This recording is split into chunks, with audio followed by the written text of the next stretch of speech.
You ready, Pop? Ready to record? You gonna be my assistant? Move over then. Good girl. Hello, as you can see, it's just me today. Pete's up in the office in Manchester for a couple of days. He's normally working from the boat, but at least when he's away, I get to have the office space to myself. You can see Pete usually takes over the whole of the dinette during his working day. Before we get into today's video, I want to show you a little bit of behind the scenes of what it's like being a YouTube creator, because something that looks very, very simple can sometimes turn into hours and hours of stress for creators, and that's what's happened to us this week. Some of you have actually seen this video before YouTube made us basically take it down. One of the music tracks in the video, we had a copyright claim attached to it, despite it being downloaded from Epidemic Sound, which is a subscription music library specifically designed for creators so that we can legally use music in YouTube videos without running into copyright problems. And honestly, over the last 4 years, it's been brilliant for us. What made this situation even worse was all the lovely comments that we'd had from the viewers that did get to see it, saying it was one of our best videos yet and their favourite episode so far. I really put so much work into this one, choosing just the perfect music.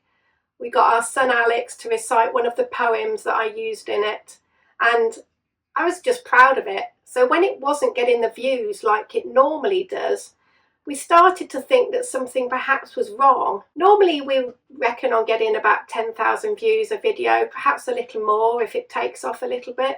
But this one was really slow, like it got about 5,000 views. When we put out a video, YouTube tells us how well that video's doing, ranked against the previous 9 uploads. So you'll get a ranking of 4 of 10, 10 of 10, 1 of 10. And this one, right from the get-go, was 10 of 10, which I really couldn't understand because it was one of my most favourite videos that we've ever done. And I felt it just deserved a little bit more. Not wanting to blow my own trumpet, but you know when you've got a good video that people should be clicking on and wanting to see. When we upload something, YouTube goes through a process of checking it, and we get a notification back that says it's checked and there's no issues been found. And this was exactly what happened with this video, like it does with every other episode. But then 4 days after it had been out, we got this copyright claim, which makes me think that perhaps YouTube was keeping the views down for some reason, not pushing it out as well as it should have been, not pushing it out like it normally would have been pushed out to people. So who knows? One of the worst things about YouTube is you think you've understood it, you think you understand the algorithm, and then it changes the rules. So all we can just keep doing is putting the videos out, editing them, putting out the best we can, and hoping that viewers like you watch them and enjoy them.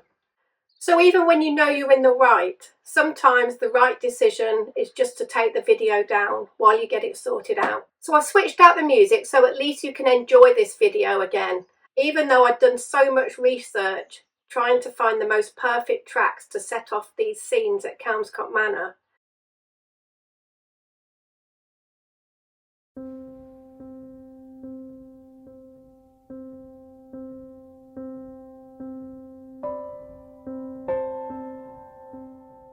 Last time you saw us on our narrowboat home in Lechalde, the furthest navigable point upstream on the River Thames.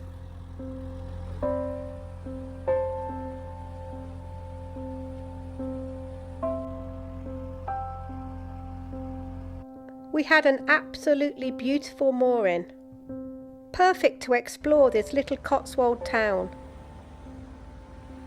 But we had a bit of a problem with the neighbours.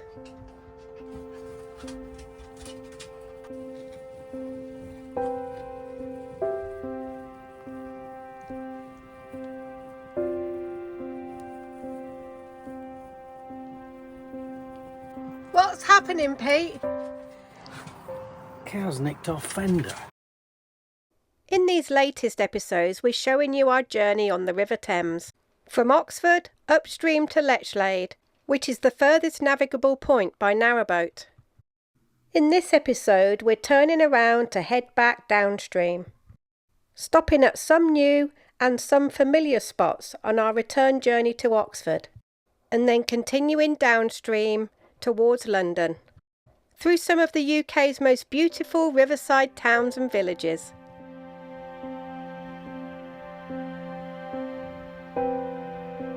We're not too picky, are we? No, we're just looking for the perfect mooring. The perfect mooring. No, we're not too particular at all.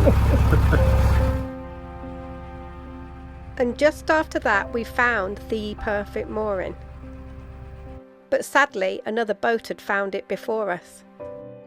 It was a designated 48-hour mooring for Kelmscott Manor, the summer home of William Morris, the textile designer and poet, that I really wanted to visit, so we hoped it would be free on our journey back.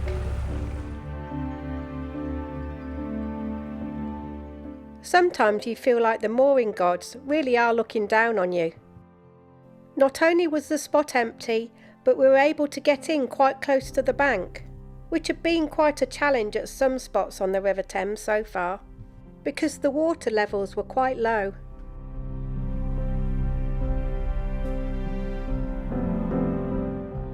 Mooring up here on this stretch of the River Thames feels like you've found something a little bit special. Quiet, tucked away, and just a short walk across to Kelmscott Manor, a place once described as heaven on earth by William Morris, the famous textile designer and poet who spent long stretches of time here.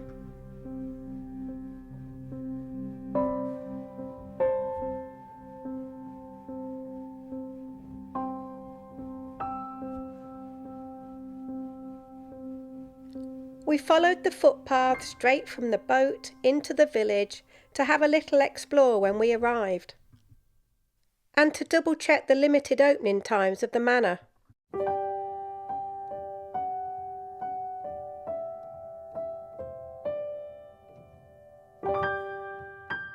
Kelmscott village itself is small, just a scattering of stone cottages and farm buildings. But its history stretches back centuries.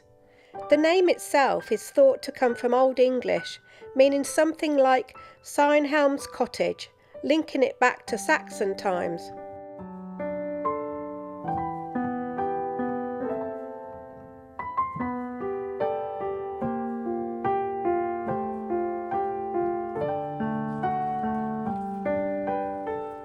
Of course, we found our way to the village pub, the Plough Inn.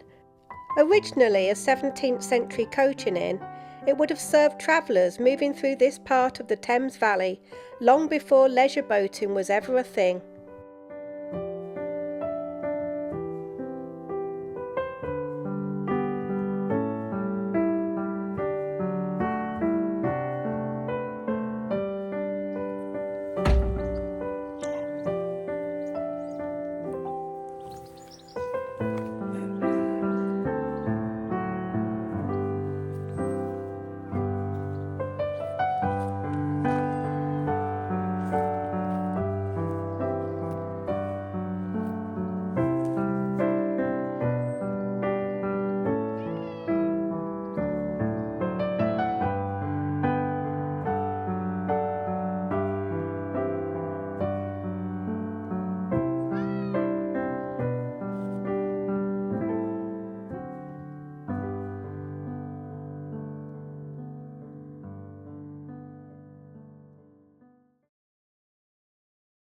Thankfully, we'd timed our visit to Kelmscot to tie in with one of the days that the manor's open. It dates back to around 1570, built from local limestone, evolving over time rather than being designed in one go. It was always a working house, tied closely to the land around it, and that simplicity is exactly what drew William Morris here in 1871. Morris saw the old hall as really the heart of the Kelmscott house, used as the dining room, and featuring one of his most famous textile designs, the Strawberry Thief.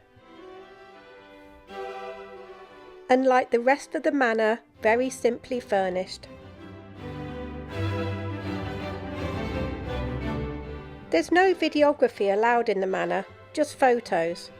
So enjoy this montage set to Grieg's music, one of the most famous classical composers of this romantic era.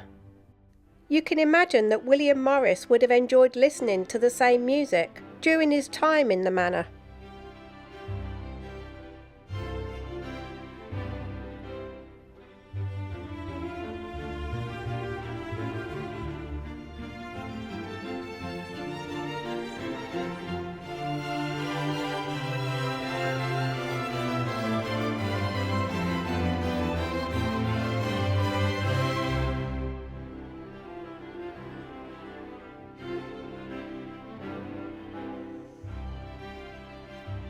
Morris would spend hours studying the nature around him here. The curve of willow branches, the movement of birds, the way the leaves overlap and repeat. That's where his designs come from, not made up, but observed. He also took inspiration from medieval craftsmanship, tapestries, hand printing, traditional skills, believing things should be made properly and built to last. And clearly he was onto something, because those designs are still everywhere today.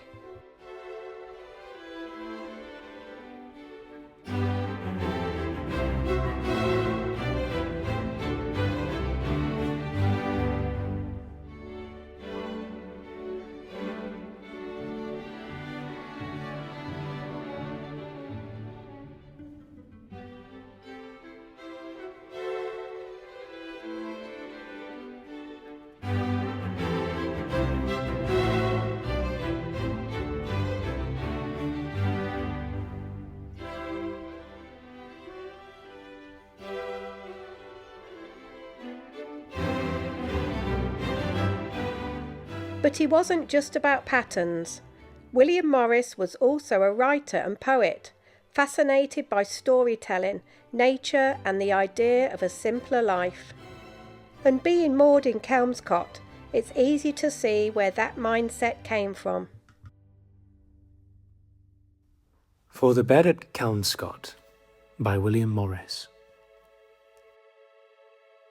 The wind's on the wold and the night is a gold, and Thames runs chill twixt mead and hill. But kind and dear is the old house here, and my heart is warm midst winter's harm. Rest then, and think of the best twixt summer and spring, when all birds sing. In the town of the tree, and ye and me, and scarce dare move, lest earth and its love should fade away ere the full of the day. I am old and have seen many things that have been, both grief and peace, and wane and increase. No tale I tell of ill or well, but this I say: night treadeth on day, and for worst or best, right good is rest.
Love the earth which you dwell upon, and the soil which nourishes you.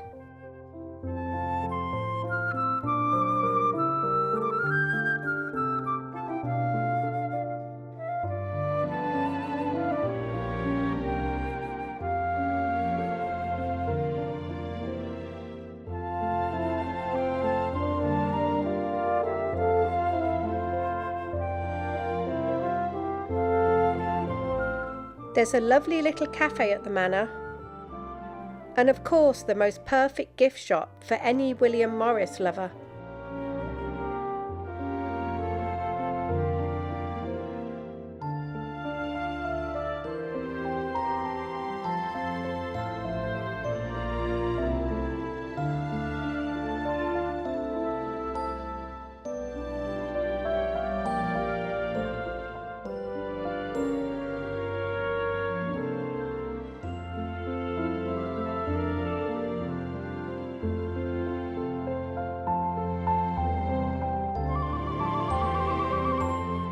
And all sorts of craft activities to enjoy too.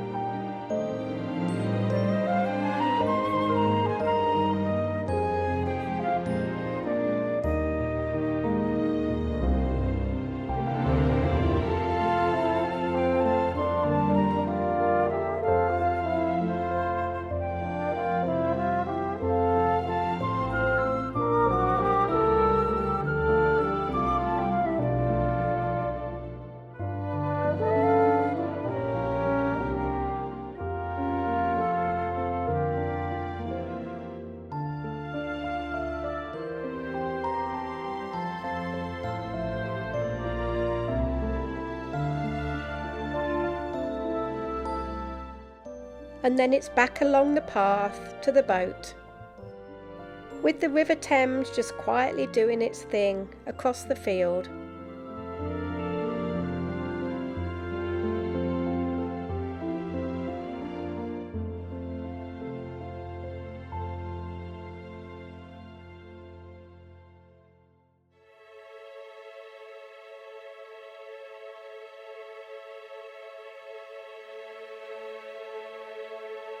No crowds, no rush, just space, history, and a chance to properly slow down.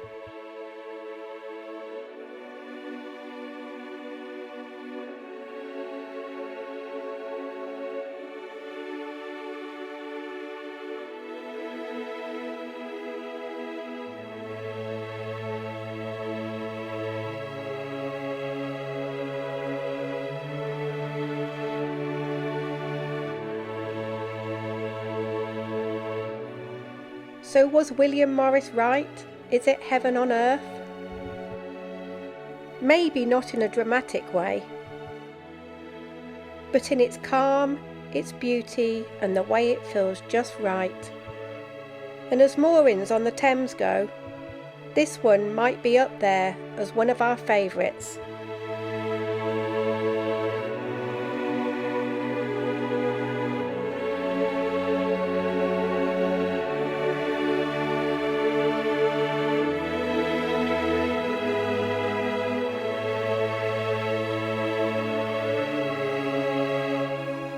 And after that little bit of heaven, we continued our journey back towards Oxford, stopping again at the services at the historic Swimford Tollbridge.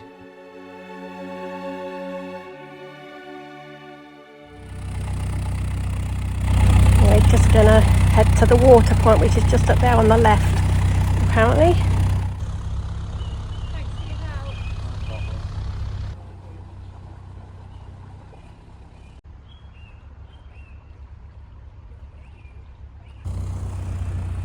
Trying to figure out which is the water because it looks different. Oh yeah, here it is.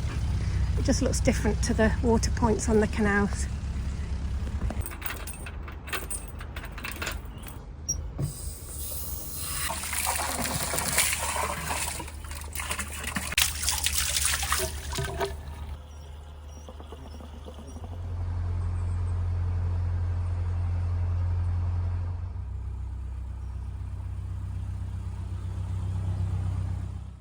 This time I wanted to see a little more of the Tollbridge, so while Pete stayed with the dogs and filled up the water, I took a little stroll along the Thames path to explore and get a better view of the bridge.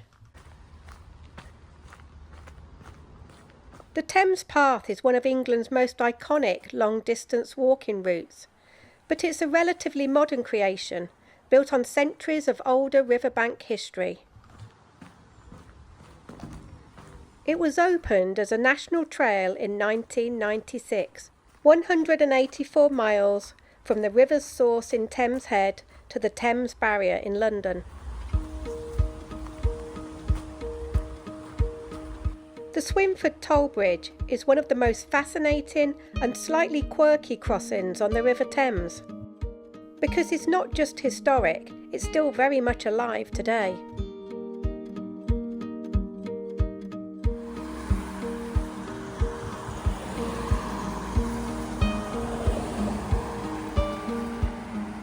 For centuries, this was a natural crossing point. The name Swimford likely comes from Swine Ford, meaning a place where livestock were driven across the river. Over time, the ford gave way to a ferry, which was used for many years before the bridge existed. By the mid-18th century, the ferry was no longer practical for increasing traffic, and the bridge was commissioned by the Earl of Abingdon and opened in 1769. Built from local limestone in an elegant Georgian style with multiple arches. An Act of Parliament allowed the owner to charge tolls indefinitely, and it's still a working toll bridge with cars and vans paying a small toll of 5p. The cash-only tolls are still often collected by hand at a booth, giving it that old-world feel. However, CCTV monitoring is now used to enforce payment and prevent evasion when the toll booth is open. It's a Grade 2 listed structure and a scheduled monument, and the original toll house still stands and is in use largely unchanged.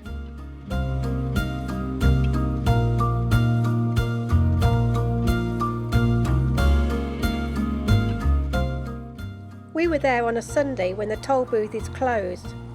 The regular hours are 8 till 5 on weekdays and 8 till 2 on a Saturday, and the bridge generates an income of about £190,000 a year.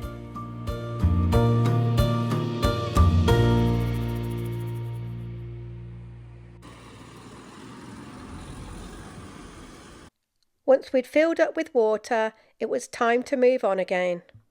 To a familiar mooring that you may recognise from the start of our Thames journey, the beautiful King's Lock visitor moorings, where we stayed for our first night on the River Thames.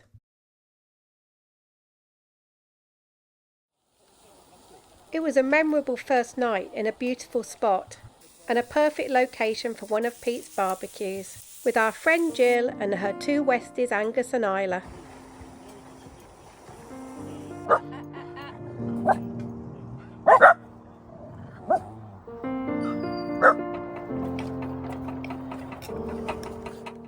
And it was so good to see that the same spot was free for our return journey.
Join us next time as we have a very early start to try and get in place for a very special delivery. I need more coffee. This is too early. But our meticulous plans are almost scuppered. Is it heavy?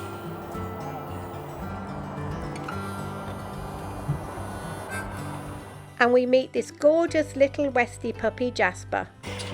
So we've got a Jasper and a Hamish and a Poppy all together again. Haven't we, Pop? Got another Jasper.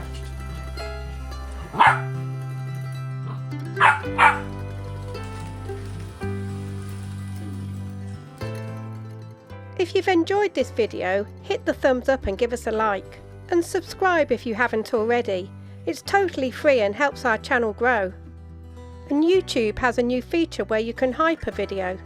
So if you hit hype, there's more chance that YouTube will recommend it to more viewers to enjoy. Thank you so much to all of our channel members for joining the One Day More crew. Click the button below or the link in the description to find out more. And thank you to everybody that supports our channel through YouTube Super Thanks, Buy Me a Coffee and PayPal. And as always, thank you to all of our viewers. Leave us a comment, we love to hear from you, and we promise to respond to everyone. When I stayed home, I need you on my fire. I want you to know that every time you're away, I long for you so much I can find my way. We got everything here, at least to stay alive, and the time that we share makes it all worth